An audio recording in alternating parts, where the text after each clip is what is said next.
Good evening. You've made it. We are at the purification finale. So congratulations. And it's a big event. And I always like to put my little funny things in here. So when we're looking at food going forward, I want you to think about eating foods that are nutrition rich and fiber dense.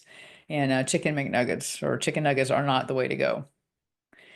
So in the purification program, I think the one of the take homes from this for me as a practitioner and as somebody who's done it for, over 25 years, that your body just has an ability to heal, and we just don't even know how huge that ability is because we were never told that, that it could happen. So your first step, so you've made it through the 21 day, and we've got a lot of things that happen to us. You feel better, you're sleeping better, you have more energy, you lost a little bit of weight, you have fewer cravings. So those are all really cool things that we want to see. Now, in order for that to continue, I used to do 3 10-day programs, and I see that my date is wrong there, but I used to do 3 10-day programs. And last year I started a 5 day flash detox because the 10-day one, somebody would do one and then intermittently, my idea was to do 3 of them so that you stayed on course. Well, I broke it down. I did a 5 day flash detox. So we do 3 dates. I'll show you the dates in just a minute. They're on the website. It'll be one Zoom class. One kit will cover all 3 detoxes. We'll do one in April after Easter, because you know why. And we're going to do one in July after 4th of July, because you know why. And then we're going to do one in October before Halloween, because you know why. So that worked really well last year. And also it's if you can't make like the October one or say you go on a cruise and you come back and you're not feeling so great, perfect opportunity to do a 5 day flash detox. And technically it's really 9 days. So you'll do 5 days of the supplementation and continue 4 more days with the GI adsorb. All right. So here are the dates for the detox. We have the purification program now that we're finishing up. And then April 21st through the 25th, like I said, I gear these all toward the holidays. July 7th through 11th, October 6th through 10th. And I'll put some messages out. We'll keep the 2025 purification Facebook page up and running, and we'll run everything through that. That way, if you want to look back for the guides or for recipes, we will do that. Last night in our in-person class, we do a little bit of a little celebration. It's a little hard to do it on Zoom, but we did. Everybody brought in a keto, either savory or sweet, um, to share. So we had avocado with cheese, um, baked cheese, which was really good. We had keto chili, which is chili without any beans, and then we had some beautiful keto desserts, from a blueberry dump cake to chia pudding to little cupcakes to a sugar cookie, and they were all keto. And I can prove they were really keto because I'm wearing a glucose monitor, like I talked about last week, and my blood sugar did not spike at all. So that was a great thing. All right. So this is another idea. This is something we've done at home. We get this at our local grocery store. It's called Corn, Quorn, and it's a meatless product, plant-based protein. And we use this Del Grosso, the marinara sauce, because it's pretty clean, as you can see, other than a little bit of citric acid. And then we use the Miracle Noodles, which are up there on the top left. And you can get those in your grocery store in the pasta aisle. And they simulate a noodle. They're made of a micro protein fiber, and the carb count is like 4 for a serving. So, and it's really good. We use palmini also. I just have a tendency to like the Miracle Noodle just a little bit better.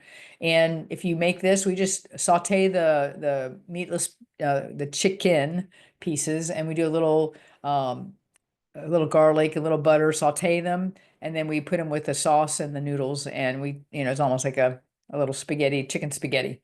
So delicious. And then if you let it sit overnight, it's even better because the noodles absorb the flavors, kind of like how tofu does.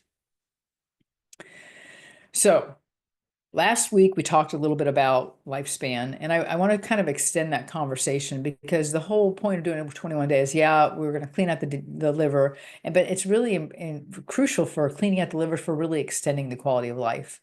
So we want to have a long health span, not just a lifespan. I mean, I have people when I do my videos are like, yeah, well, my grandfather lived to 99 years old and smoked and drank, but they may have had a lifespan, but was it a health span? Were they able to do the things they wanted to do, or were they just old and, not being able to give back to society? So we look at two factors to really extend our quality of life. Number one is your cell health. And that's just your biological life. It's your mitochondria. That's where we get our energy, the balance of inflammation, the structure of the membrane, and then your brain health. I mean, and that is, I like to call that your engine of wellness.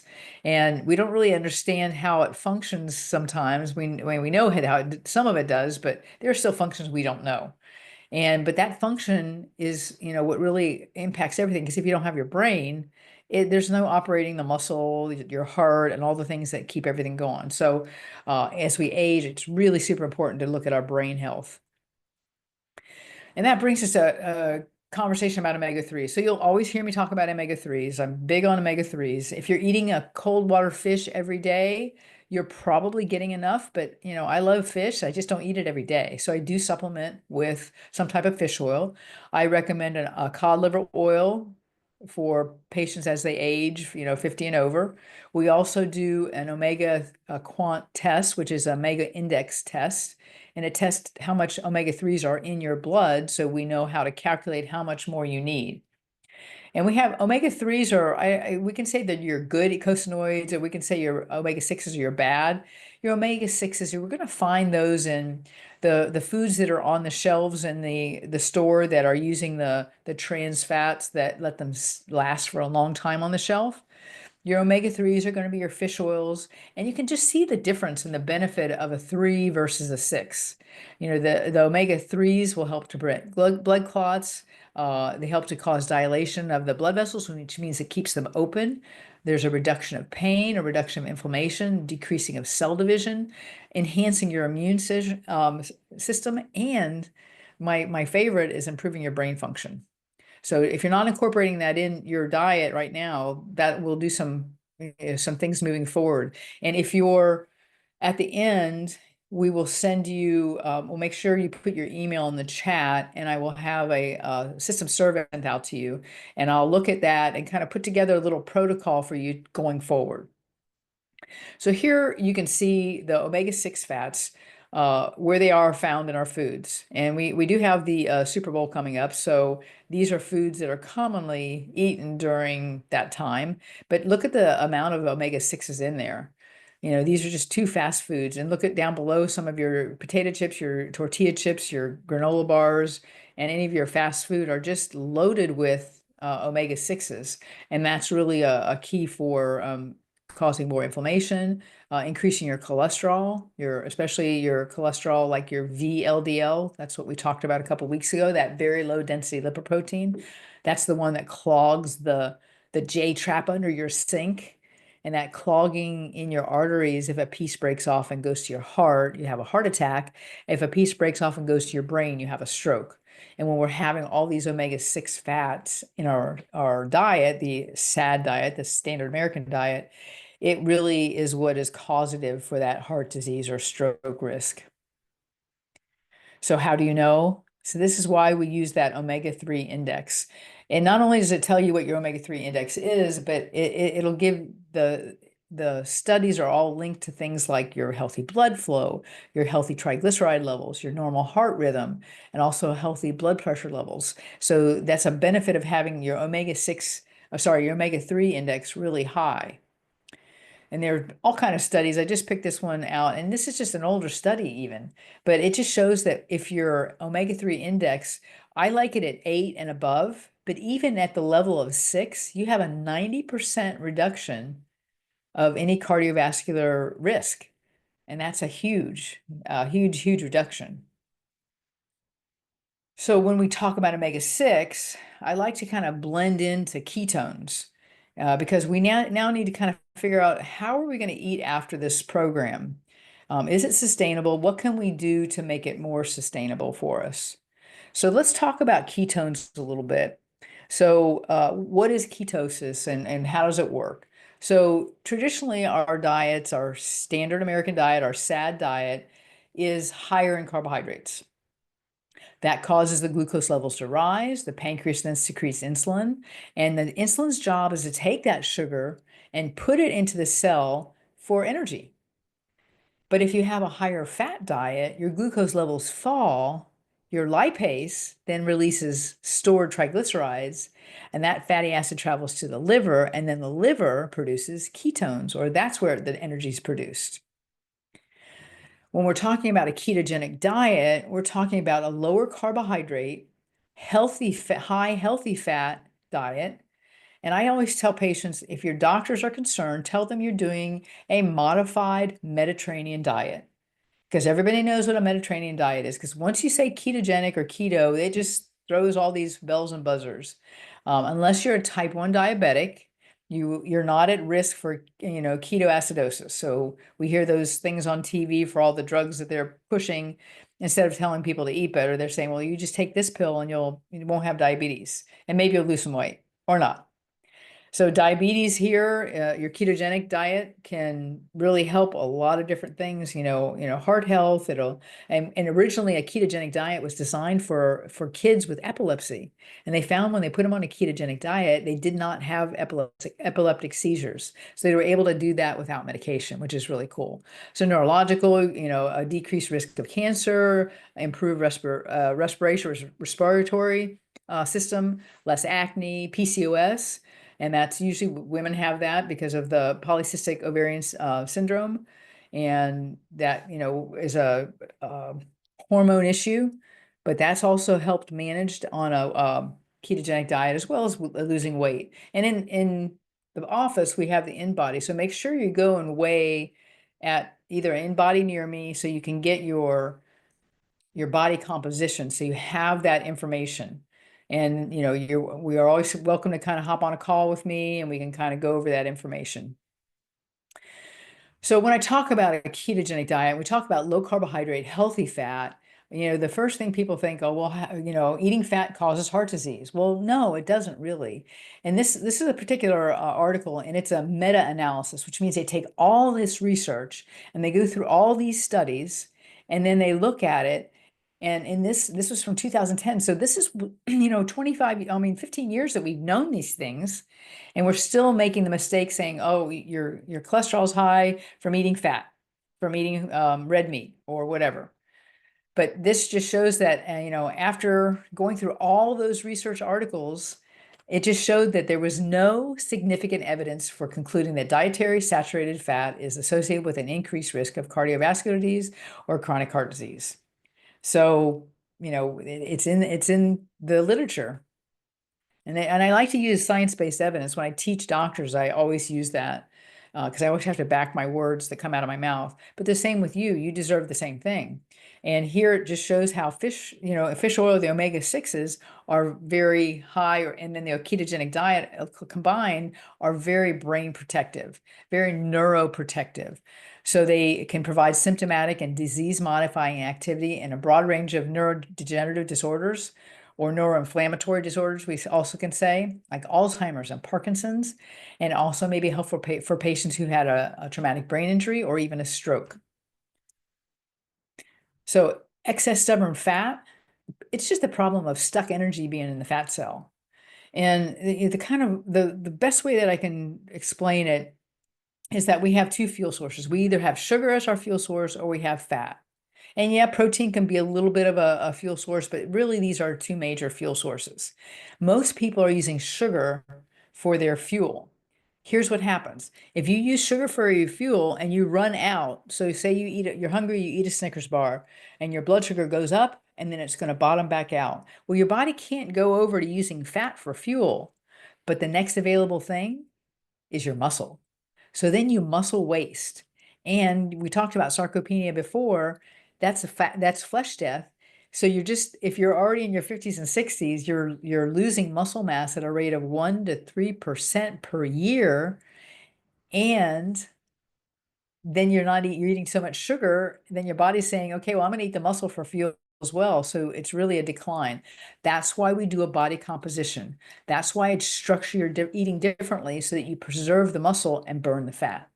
So if you're fat adapted, and it takes about 2 to 3 weeks to get fat adapted, and most of us are sugar, we're just addicted to sugar, so it makes it really hard. But when you're fat adapted, you're satiated because we've been told all our life, you can't eat, fat because it's going to make you fat. It's not the fat that makes you fat. It's the sugar that makes you fat. If there's one thing you learned these past 4 weeks, is that, if you just remember that, because that's the evil of everything there. So your blood sugar must be 100 when you're up and moving. Now, when we go get our blood work, we are fasted, so your blood sugar will be lower. But your body's programmed to do whatever it can do to maintain that sugar at 100. So it works hard to either fight to keep it down or to raise it back up. So at 100, the person that you're best mentally and physically. And 100 means you have exactly 2 teaspoons of sugar in your blood. 2 teaspoons. And when we talked about insulin just a few minutes ago, it's a hormone that lowers your blood sugar by taking the sugar from the blood. It takes the sugar from the blood and puts it in the cell. But if you eat too much sugar, your pancreas can't do the job of releasing enough insulin to put the sugar into the cell. And then we become insulin resistant. And that's when diabetes starts happening. So we think that orange juice is good for us, the vitamin C, but the sugar that happens in the body when we drink it and what it does to the body is more debilitating than the benefit of the vitamin C. So insulin converts sugar to fat, and it's a one-way street. So when you eat too much sugar, it goes to fat, and then, it just stays there. It can't be burned. It just gets stored. So when you take time where you're not eating a lot of fat, then your body says, okay, I'm in a famine situation. I'm just going to hold on to the fat. And, I'll use something else. I'll use muscle or whatever.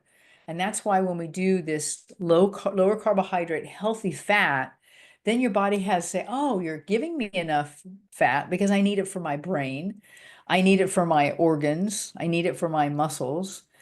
I need it for my skin. Then your body has permission to burn the extra fat. So if you're eating enough of it in there. And it's such a hard concept to understand because we've been just for so many years told that, fat is bad. So if you're a type 2 diabetic, that means your pancreas is releasing the insulin, but your receptor can't receive it anymore. If you're a type 1 diabetic, usually you're born that way, and most of the time you know that when you're fairly young. There are some patients that don't realize they're type 1 diabetic till later in life, but the pancreas is not making insulin at all. So that particular patient has to take insulin. And, let's just step off this for a minute and talk about Ozempic and Wegovy, these GLP-1s that the semaglutides that they're using to help people lose weight. Well, they're causing gastroparesis. Gastroparesis means a um, paralysis of your digestive system. Number two, it causes sarcopenia because the patient literally doesn't eat because they've distracted that whole area where the intestines are supposed to release the GLP-1. They're just putting it in their body, and then the body just says, okay, I'm not hungry. It's telling the brain, oh, we've already eaten, we don't need to eat. So then they start losing muscle mass, and they're going to do what? They're going to hold on to the fat. And number three, pancreatitis is another big thing we see. And also, in addition to that, we're seeing thyroid. And now the other big thing that's come up is that these all cause things like Alzheimer's now. And we don't even know yet because it's been trending, this past year or so. So we don't really have long-term evidence yet. But when that starts coming out, it's going to be really eye-opening. And when we talk about gastroparesis, that paralysis of the digestive system. I was speaking with a patient this morning, and she was telling me that friends of hers that she went to college with, there's a group of them, and they are all taking it. And she said one of her friends they have gastroparesis, and it's so bad that she basically at 36 years old can't control her bowels, and she has to wear a diaper. And that doesn't go away. I mean, that's not reversible. So, be mindful. And if you have friends that are on it, coach them. So we can do this naturally. Your intestines naturally do that. I showed you last week how exercise can naturally release GLP-1 in your pancreas and in your intestines. So we have that ability. Our body, it's already designed there. So giving it on the outside is not going to really help. You have somebody to lose weight, but they have to stay on it forever, because once they go off of it, they're going to put the weight back on. So when we have increased glucose, we have increased hunger cravings and moodiness. Everybody has been hangry at one point in their life. But if we decrease the glucose, then we can start utilizing fat. But if we have too much fat, too much insulin, we won't release the fat. The body can't do it. It's like like I said earlier, a one-way street. So you can see in the red up top, you can see how insulin resistance, it goes up and it drops down, where insulin sensitive means you come up a little bit and you go back down a little bit. If you inundate it, and that's where using Stello is what I recommend for patients to measure their blood sugar. And the reason why I say to do it over the counter, yeah, it costs maybe $100 a month, but do it for a month. You can just buy them for 2 sensors for a month. And then see look and see how food affects your body. It's mind-boggling. And when we know that sugar is also an inflammatory for the brain, well, in other countries, they call type 3 diabetes Alzheimer's. So having that information keeps patients more accountable, because you can eat something and directly look within 15 minutes, you can see what it's done to you. And so when you try a food that you think, oh, that's not so bad, and then you can see the difference in your blood sugar, it's pretty amazing. So we don't want those two highs and those two lows. We want it to kind of stay in a midline. It'll go up, it'll fluctuate, and that's okay. So if you're hypoglycemic, it means you have too little blood glucose, and if you have a hyperglycemia, you have too much.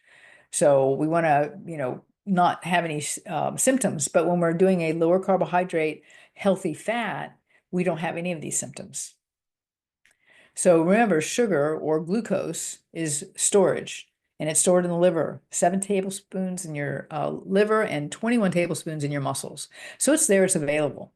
And using the glucose monitor, like when I go out for a ride, when I'm going out cycling, within 10 or 15 minutes, my blood sugar spikes, and I haven't even had any sugar, because the liver's saying, hey, here's some glucose for you. And the muscles are like, hey, I got some too, I'm going to get you through this. And then it levels back out. The body's really an amazing thing. So if you eat no sugar, you become dependent on liver sugar, and that will last you 72 hours. Then the brain and the body will starve and die unless you tap into your fat reserves. And if you've been into the office, you see my 1 pound of fat. Fat is not, in the athletic world, we say that sweat is fat crying.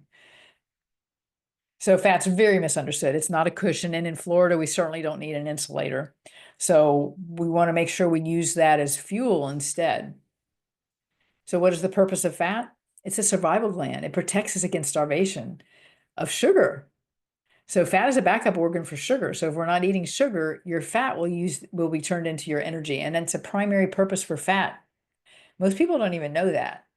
So your goal should be to starve your body of sugar. And instead of, we don't want to just reducing calories and eat less and exercise more. We know that doesn't work, because you can't sustain that. But if we can figure out a way to formulate a way for you to be able to exist and make it something that you can be compliant with, then we'll have success. So mainstream recommendations say that, if they recommend lowered calories, but with 65% of total calories being carbohydrates. So you can see, here lies a problem. Think about the food pyramid. It's completely backwards. We should have, it should be an upside down pyramid, because we want to have the butter and the fish and the red meat. And you can have plant-based protein as well, but you need a little bit of everything. So being mindful of that, this is what gets us into trouble. This is part of the sad American diet. So last week I showed you a label, and I wanted to show you a label again, because I talked a little bit about it. So we want to keep your net carbs to about 50 grams in a day. And you're like, oh my God, I'm going to starve to death. No, you won't. Because if you're eating enough fat, you'll be satiated. So here's how you calculate your net carbs. It's your total carbs minus the fiber in that food equals your net carbs. So you can see here on the little demonstration here.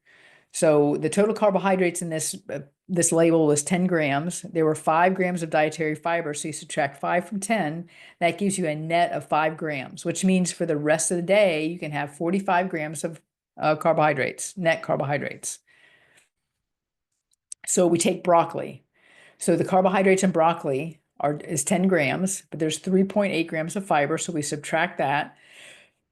So this head of broccoli is 6.2 grams of carbohydrates. That's a pretty good, factor there. Look at the apple, total of 25 grams of carbohydrates, but 4.4 grams of fiber. So we subtract that, but it's still 20.6 grams of fiber. So that's, 19 grams of it is sugar. Even though it's fruit, it's fructose, which means our liver has to process that. And that's what gets us into trouble. So if we have that, that's 20 grams, you only have 30 grams left, or a little less than 30 grams left of your net carbohydrates. So when you're choosing your foods, you want to choose them wisely. So something like a blueberry or a strawberry or anything in the berry family is going to be lower in that carbohydrate, that index, that glycemic index. Celery, another good choice. 1.2 grams of total carbs, 0.6 grams of dietary fiber, so it's 0.6 grams of carbohydrates. Then we have to add protein into our diet. So your carbohydrates, if you've not been doing anything like this, keep your carbohydrates between 50 and 100. Saying it that way means that, and I call it the Besuden confusion principle. So they have 50 grams of carbohydrates. You can eat a whole lot of protein, a whole lot of broccoli that day. The next day, do 65 grams. The next day, do 70, and the next day, do 55 grams, and just change it up because your body gets so locked into an easy, pattern, and then it doesn't make a change. So if you shift it up and down, that's called hormesis or hormetic function of the body. When you push the body, if you make it have to work a little bit harder with a little less carbohydrate this day and you give a little bit more, it never knows what to expect. For instance, if you have a mailman that starts a walking route and they're delivering mail and they're walking and they've just started, they'll lose a ton of weight. But after a period of time, they're still doing the same route every day. They're still walking, but the body's like, oh, I know what you're doing. And then they start putting weight back on because your body is very adaptive. So when you kind of fluctuate the carbohydrates as you do them in a day, that helps to make your body think about what's going on and it never gets set into a pattern. Now we want to talk about protein. Most of my patients do not get enough protein. So protein, your ideal amount of protein is your ideal body weight divided in half. My ideal body weight is 130, so I divide that in half and it's 65 grams. So 65 grams of protein is what I want to get, and then as a minimum in a day. Now, if you're working out, you can do more. But if you're not working out, you don't want to do any more because you're just going to store it as put it in storage because you can't use it as fuel. And in the Facebook page, there's a guide of protein. So you can go look at that and shows different things of protein. Like the size of your palm of your hand is about 25 grams. If you have a chicken breast is that size, that's about 25 to 30 grams of protein. Now, the key is you want to make sure that your first meal has 30 to 40 grams of protein. That is necessary for protein synthesis or protein metabolism. The rest of the day, you can kind of just, piecemeal it. But if you do that 30 to 40 grams, you'll have the best benefit. So don't start your day just kind of, hunting and pecking your protein all day long. Start with a big bolus. That your protein shake, you can continue that. And just make sure you either I do whey protein and the Veggie Pro to get enough protein in the shake. And I'll start my day with 30 to 40 grams of protein every day. Especially if you work out in the morning, you want it 30 minutes, a maximum 2 hours from your workout for maximum benefit. So, and then just remember that what we're talking about is not an Atkins diet. So here's my thing. Does eating fat make you fat? No.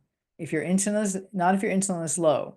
So you'll be doing two things. You start using dietary fat as fuel, and then you start using stored fat as fuel. So the amount of fat that we have you eat is adjusted for losing weight.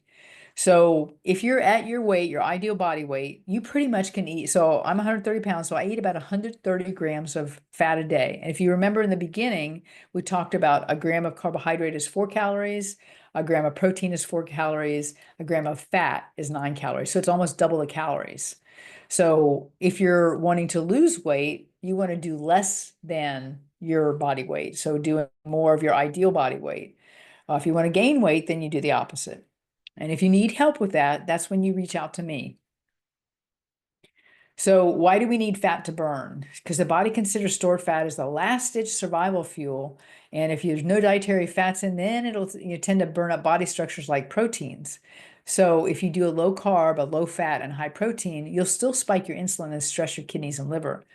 So if you do a low carb, low fat, low protein, you'll burn off some fat, but you'll also utilize body proteins, and we don't want that. So eating fat keeps your body out of stress. So if we eat healthy fats, now I'm not talking about any trans fats. I'm not talking about any of the seed oils, none of the hateful eight we talked about last week. I'm talking about organic coconut oil. I'm talking about extra virgin olive oil. I'm talking about, avocado oil, real butter that's from grass-fed cows, some cheese that's from grass-fed cows. Those are really good sources of fats. If you're eating your chicken that is running around in the field is free range, eat the skin. That's good fat. The cows, when they're in the fields eating grass, you get conjugated linoleic acid from that. So remember, what they eat is what you eat. So you are what they ate. So sugar feeds that flight or fight mechanism. So we don't want to feed that. So that's why I always tell patients, when you're stressed, you always go toward eating sugar, because if you spell stress backwards, it spells desserts. So fat provides nutrients, fat-soluble vitamins like vitamin A from grass-fed butter, vitamin D from sun, from cod liver oils, from grass-fed butter, vitamin E, your nuts, seeds, and oils, vitamin K2 from your grass-fed beef, your butter, and your cheese. So we have great resources for that. But these are foods we got away from eating. I mean, for us, we use like beef tallow. We'll actually spread beef tallow on our steak before we cook it to just get extra nutrients in. So cheese, let's talk about cheese. So we are very much addicted to cheese, because when I see your faces when we talk about cheese, I know what they look like. But research shows that the casein, which is a protein found in the dairy products, is very highly concentrated in cheese. And guess what? It releases an opiate. We all know what opiates are, and it's a casomorphine as it digests. And these opiates can signal comfort to the brain indirectly via hormones. So, you eat cheese because it just calms you. A grilled cheese and tomato soup. What is that? Mom made that for you when you were sick, because that was like calming you. So just be aware of that. I'm not saying you can't have cheese. Just remember, cheese is from milk, and milk is not orange. So make sure you choose your cheese carefully, and try to get cheeses that are more imported, because it's hard to find really good cheeses that are not, and not a cheese food like Velveeta. Your medium chain fats, those are most commonly we know as our coconut oils. But these fats bypass the liver, and they're used for energy, and they're very low stress fats. So grass-fed butter, your organic coconut butter, your olive oil, extra virgin olive oil, your grass-fed cheeses, your pasture-raised eggs, and your grass-fed beef, pasture-raised chickens. So ketones are a cleaner fuel, 3 times the energy than sugar. They're very stable blood sugars, and they're only produced when the body is starved of carbohydrates. That's why we limit carbohydrates. And limiting your carbohydrates, really cutting out the white stuff. So you're cutting out your rice and your pastas and cereals and things like that, your grains. Doesn't mean you can't ever have them. Once you get to where you are, ideally, if you're having a weight management issue, then you can always have them. I find that I do better without them. I just feel better. The butyric acid, it feeds your good gut bacteria. We get that in butter. Acetic acid feeds our good gut bacteria. So we want that microbiome, because remember, your large intestine is your immune system. So here, if you look at just a hamburger patty, total grams of fat are 16 grams, but your protein 50 grams. So that's 15 grams is great. So for the breakfast, you'd want to have 2 of those for 30 grams. So you can see how, if you're eating this way, you're not going to be hungry. Vegetables provide only 5% of fat-soluble vitamins. Your animal fats, your butter, your cod liver oil, fish, eggs, nuts, and organ meats, and your sun are where you get your vitamins. K2 is in the grass-fed animal products. Butter has A, D, E, K, and 2. Your cod liver oil has A, D, E, selenium, and vitamin K as well. So these are all anti-tumor, antifungal, and they're the main source of food for your gut, for your build your gut, good gut microbiome. So this is kind of what you could look like, a keto could, lifestyle could look like. And you have your shake for your breakfast and morning, and maybe have some other protein with that. So half your protein could come from your shake, and then the other half you can eat it, or it can just be a shake. You can see lunch, maybe a snack of some nuts and a little bit of cheese. Dinner, a nice, piece of salmon. We have, salmon, we have steak. So I mean, you're, like I said, you eat like this and you'll be satiated. And when we did our snacks last night, there were some really nice ones. So I'll make sure those recipes are posted in the Facebook page. Intermittent fasting. So that's another strategy for long life and longevity. So that's where you can have a couple different ways to do that. I usually I start patients with a 12-12. So you don't eat for 12 hours like you're sleeping, and then you eat for 12 hours. That does not mean you eat the whole 12 hours. That means you eat 2 really big meals, and maybe in between you do some type of a protein or some type of a fat or a combination of that. Then I switched them to a 14-10, a 14-hour fast with a 10-hour feed. Same thing, 2 meals. And then I switched them. I ideally a 16-8 is pretty easy to manage. So for me, we usually have dinner at 6:30. I don't eat the next day till 10:30. I do have my coffee in the morning with some organic whipping cream, or you could have a bulletproof coffee, which is your MCT oils and butter. I'm just a little lazy to do that in the morning. I get up so early, so the organic whipping cream does it for me. So you could do that. And then I also do an 18-6. So one day I do a 16-8, and the student confusion principle comes in here. Then the next day I do an 18-6. And sometimes I do it all the time. Sometimes I do it, a couple days a week. So see what works best for you. And there's also other ways we can do that. But the benefits are, we're reducing blood pressure, you reduce blood lipids, you reduce inflammation, you increase your metabolic burning of fat, your growth hormones are better, and your metabolic rate is really improved. And also your appetite, you're satiated. I mean, you're hungry, you have to decide. I always say I don't have an appetite, but it means I just have time to think about what I'm going to eat. And then your blood sugar normalizes, and then there's neurogenesis. Neurogenesis means you make new brain cells. Who does not want that?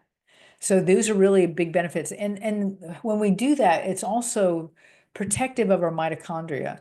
So at night when we don't eat, autophagy happens. Autophagy means cleaning up of cellular garbage. And that cleaning up of cellular garbage makes our mitochondria stronger and better, and helps it to maintain better as we age. So it's a very necessary evil. We just never give ourselves enough time between eating. So we think we have to eat all the time. So here's some variants of intermittent fasting. You can, alternate your day fasting, 36-hour fast with a 12-hour feed, or random meal skipping, or eat, stop, eat, 24-hour fast with 1 or 2 times per week. Like I said, I like the lean gains, the 16-hour fast with an 8-hour feed. Sometimes I'll do a warrior diet on a Friday. I do a 20-hour fast with a 4-hour feed. Just whatever, try it. Doesn't mean you have to do it all the time. So you can limit your meals to 1 8-hour window, so noon to 8. Or if you wanted to do a 24-hour fast, you could stop eating on Sunday at noon and then don't eat till Monday at noon. So that's a 24-hour period. So that would be also helpful for you. So, do that. You can still do your coffee. You can do your green tea. You can do some bone broth. You can do your branched chain amino acids during a fast. So let's chat about some food allergies here. Most people don't have food allergies, but I'll tell you that the foods you crave, you're probably allergic to them or have an intolerance to them. So, they'll feel good like when you eat them, but then you crash afterwards, or you'll eat something and you just won't feel good. You're not sure what it is. You're not sick, but it gives you like agita. You don't feel good. So, major symptoms associated with food intolerance, weight, joint pain, fatigue, migraines, digestive trouble, poor concentration, sleep habits, urinary trouble, respiratory troubles, the skin issues. So we have all these things happening when we start adding foods in. Now you've been eating clean for the past 21 days. So I don't want you to just go wreck it. So when we look at an allergy, that's when your body, it happens pretty fast. You'll get like sneezing or hives or nausea, or you get migraines or your eyes get red. And intolerance, you'll take up to a couple of days. You won't get sick right away. It'll just kind of gnaw at you, or it won't be bad, but you don't feel good from it. For instance, I have a wheat intolerance, and I wasn't aware of it until I did it the first time we did the 21 day. We go to Panera's and have a salad, and then I'd have a piece of bread and I eat the bread. Then we'd go for a walk and walk back to the office. Well, when I'd walk and I get back to the office, I didn't feel good, and I felt like I was like having some type of a cardiovascular event. So we did the 21 days. So we'd still go to Panera's, have our salad, and got an apple instead. And I didn't really notice I wasn't having it. When we finished the 21 day, I had the salad and I like, oh, I'll have a piece of bread. I put the bread in my mouth. I didn't even chew it, and my heart started having the palpitations. Then I realized it was the wheat causing that. So I just generally stay away from it. And it's no great loss. I can have it every once in a while. I just know what's going to happen and it doesn't feel good. So that restricts that. These are your most common food allergens: peanuts, tree nuts, fish, shellfish, eggs, milk, wheat, and soy. Especially when you can get that. My mom couldn't eat eggs, and then when I took her to Costa Rica, and the chickens that were literally walking around eating all the bugs in the grass were the ones that were laying the eggs. Those are the eggs we ate. She ate eggs for the first time. So then she comes back to the States and tries to eat, commercial eggs, and she can't do it. So you want to reintroduce your foods because like I said, if what you crave is probably what you're allergic to. Introduce one new food every 48 hours and just kind of track how you feel. If you have a reaction, wait 72 hours before you add another food in.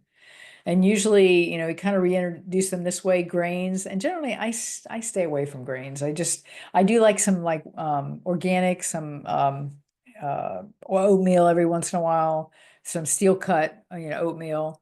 I don't do a lot of quinoa. I like a little rice with sushi, but I just generally stay away from it. Cheese, milk, and yogurt, see how those feel. Your nuts and seeds, if they're raw. I mean, I can eat raw pepitas, but I can't eat roasted ones. So it changes the chemical composition. Shellfish, a lot of people are allergic to shrimp and mussels. And then eggs. Try your after grains, and then try free range eggs and see if you're okay with those. And then Girl Scout cooking season is coming up here. So I just want you to know there are a lot of allergens in there. So be very careful. A lot of carbohydrates too. And really, most of us there's only 1 in 25 that have a true food allergy. Most of us just have an intolerance. So from here on, I want your diet to be complex and rich.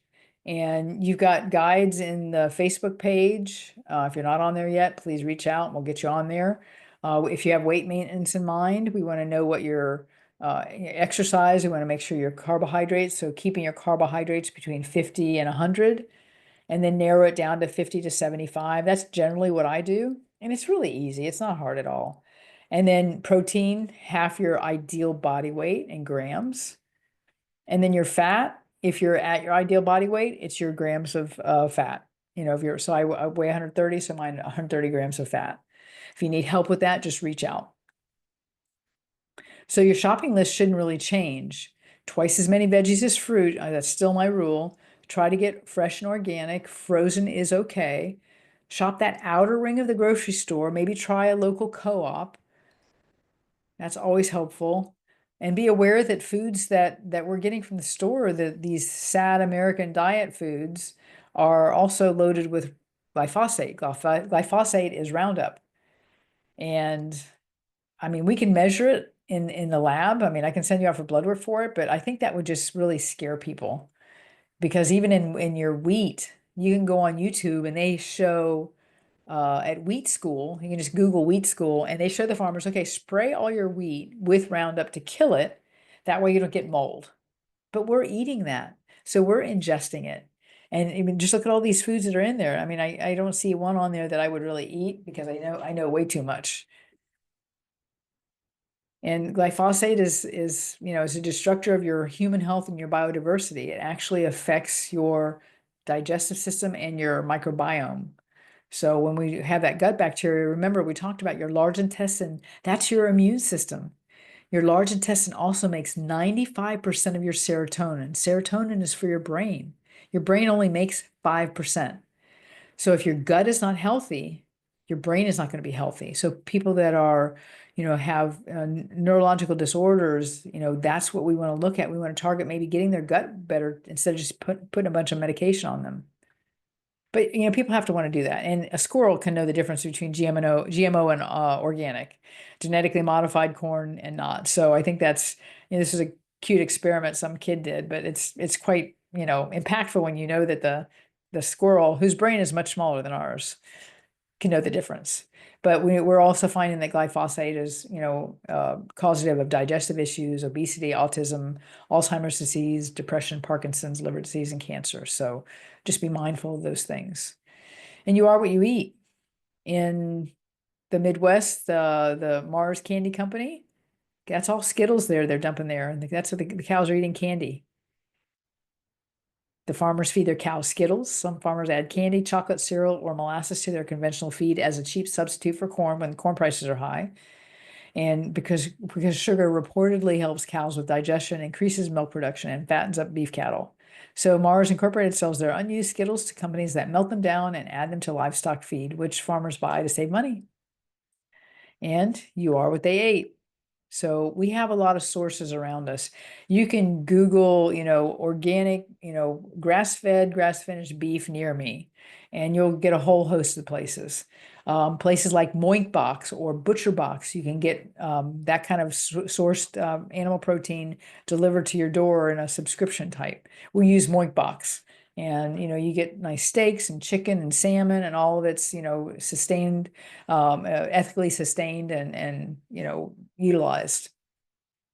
This is our local place, Noble Roots Farm, and they have you can go get your vegetables on Sunday, and you can get a half share, and you can get he has his own beef, and he does just everything right, and it's just lovely. And then here's another resource for you, ewg.org. It's an app you can download, and it rates almost over 120,000 food and personal care products so that you can see if they're good for you or bad for you. And it's pretty shocking. So look this up. They also come out with the Clean 15 and the Dirty Dozen of foods that you want. And your cleaning products, they'll tell you what's good and what's not good. And so you can see what your food scores are by just using the app. Also, it has Skin Deep, which is based on all cosmetics that a lot of us wear. And here's the Dirty Dozen for 2024. They didn't have it out for 2025 yet. It usually doesn't come out till mid-year. But if you're going to eat organic, these are the 12 you want to really search out to have organic. And then they have the Clean 15, and they do it each year, so you have to kind of see. So these are the ones that you can kind of, yeah, you still want to do organic when you can, but if you don't have organic, you're a little bit safer than the other ones. So your daily diet, I want you to continue whole foods, limit your high calories, refined foods, and get rid of those trans fats. If you have them in the house, get rid of them. Start your day with a nice smoothie with some protein powder in it. And remember, you have your GI adsorb that you're going to continue for 7 more days. So I just ask that you, for the next 7 days, you continue to eat the way you've been eating for this past 3 weeks, or at least the last 2 weeks, and then take your GI adsorb just at night, because your body is still eliminating toxins. So I find that it just really helped we started doing this a couple years ago when it first came out, and it really has helped to accentuate the benefit of the program. Getting these toxins out so our body can, live clean is a part of longevity. If you're constantly overloading your system, it can't live for long. It can't live well. So remember, nutrient-rich and high fiber or fiber-dense foods. Try to do whole and unprocessed foods. Protect your body. So veggies, fruits, your healthy oils, your animal and plant-based protein, some lentils, some quinoa, some spring water, and mineral water. You can have your coffee back, but just be aware, were you medicating with your coffee? Or did you enjoy doing once you got off of it, doing the decaf? So, and then you don't have to add it back in. I mean, I just kind of stay off of it. I have a hot drink that has electrolytes in it, and it doesn't have any caffeine. So here's your steps to eating well and being green. So it's a challenge I always give all my patients after they complete the process here is to eat foods within a 10-mile radius from your home. Find an organic co-op to join. Eat at an organic or raw food restaurant at least once per month. Give those people your business. We used to have one and she just shut down recently. So, but there are places in, just Google it, you'll find it. Grow at least one vegetable. Plant a butterfly garden, compost, and recycle. These are all ways we can help not only ourselves but our earth. The compost is great because it just kind of keeps going away. You feed the worms and all the other things, and the plants that you have around your compost pile, uh, they're very, very beautiful flowers coming from that. So, and when you're out at dinner, I pre-measured stuff over the years, so I kind of know what everything looks like. But here on your right, you can see that, a cup is about the size of a baseball. An egg is about a quarter of a cup. A deck of cards is about 3 ounces. 2 tablespoons is about the size of a ping pong ball. So you can get a mental image of that. And, there are going to be roadblocks along the way. You don't want to try to lose too much too fast. You don't want to underestimate the number of calories or the nutrients in a food. Prepare for your social gatherings. If you have to go someplace, we always make guacamole if we have to bring something. And we use carrot chips instead of, tortillas or tortilla chips. Use portion control, use new foods, try some different things on the rainbow. Keep those processed and refined foods out of the house. You've already done a good job for 21 days. Let's continue that. And limit your alcohol and caffeine. I mean, it just becomes an easy habit. We on alcohol, we say, we don't drink on school nights. So I love this because it's what I tell my patients. Not only did I fall off the diet wagon, I dragged it into the woods, set it on fire, and I used the insurance money to buy cupcakes. So life happens, and that's why we're doing the 5-day flash detox, because it gives you a chance to kind of not fall all the way off the wagon. We can kind of get you back on when you start to lean off the side. So continue your healthy habits, incorporate your exercise into your daily routine. Do something every day, minimum of 5 days a week. I think you should do a little something every day. Sweating is good. Remember, sweat is fat crying. But sweat is very helpful for the body for eliminating toxins. Sleep is so important. Make sure you're tracking your sleep with some device, your Apple Watch, an Aura Ring, a Whoop bracelet, your Fitbit, whatever. Make sure you're getting your good deep sleep for about an hour and a half, and then some REM sleep and some light sleep. Practice your stress management. Healthy habits like a gratitude list, meditation, prayer, all those things are great for us emotionally and spiritually. And remember, this is something you can do for the rest of your life. This is making this your new normal. It's not, I don't consider it a diet, I consider it a lifestyle. So remember, most of these healthy juices you see in the store, look at how much sugar they have in them. But they're made by these big companies that are, you know, big box companies.